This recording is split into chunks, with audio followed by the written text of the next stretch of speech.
വിദ്വേഷത്തിന്റെ സമയത്ത് ആത്മവിശ്വാസത്തെ കുറിച്ച് സംസാരിക്കുക, ഭയം പ്രചരിപ്പിക്കാൻ ശ്രമിക്കുമ്പോൾ ഞങ്ങൾ പ്രതീക്ഷയെ കുറിച്ച് സംസാരിക്കുക, വഴിയില്ലായ്മയെ കുറിച്ച് സംസാരിക്കുമ്പോൾ വഴിയെക്കുറിച്ച് സംസാരിക്കുക. അത് തന്നെയാണ് ചെയ്യേണ്ടത്. നമ്മളിപ്പോൾ ഇന്നിവിടെ ഇരുന്ന് സംസാരിക്കുന്നതിൻ്റെയും സംഗതി എന്താ, നമ്മളിപ്പോൾ നിമിത്തങ്ങളെ കുറിച്ച് ഇത്രയും പറഞ്ഞു, അതിനകത്ത് നമുക്കൊരു ആനന്ദം ഉണ്ടാവുന്നുണ്ട് അല്ലേ? നമ്മൾ ഇതിനകത്ത് അനുവാചകനൊന്നും കിട്ടിയില്ലെങ്കിൽ പോലും നമ്മൾ ഈ പ്രോസസ്സിലൂടെ കടന്നു പോകുമ്പോൾ നമുക്കൊരു ആനന്ദം അതിനകത്ത്.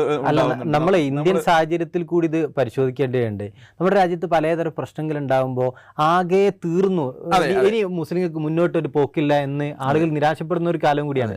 ചരിത്രത്തിലുടനീളം ഈ എതിർപ്പുകൾ മറ്റ് പല രൂപത്തിലുണ്ടായിട്ടുണ്ട്. ഭരണകൂടത്തിന്റെ ഭാഗത്തു നിന്നുണ്ടായിട്ടുണ്ട്, ചില ഗ്രൂപ്പുകളുടെ ഭാഗത്തു നിന്നുണ്ടായിട്ടുണ്ട്, അടിച്ചമർത്തൽ ഉണ്ടായിട്ടുണ്ട്. ഇതൊക്കെ അതിജീവിച്ചിട്ടാണ് മുസ്ലിം സമുദായം ഈ 2024 വന്ന് നിൽക്കുന്നത്. നമ്മൾ ഇന്ന് ചർച്ച ചെയ്യുന്ന പൗരത്വ നിഷേധത്തിന്റെ ചില പ്രാഗ് രൂപങ്ങളൊക്കെ ചരിത്രത്തിൽ കാണാൻ കഴിയും. അതിനൊക്കെ അതിജീവിച്ചാണ് നമ്മളിപ്പോൾ നിൽക്കുന്നത്. ഈ കാലവും നമ്മൾ കടന്നു പോകും. ഈ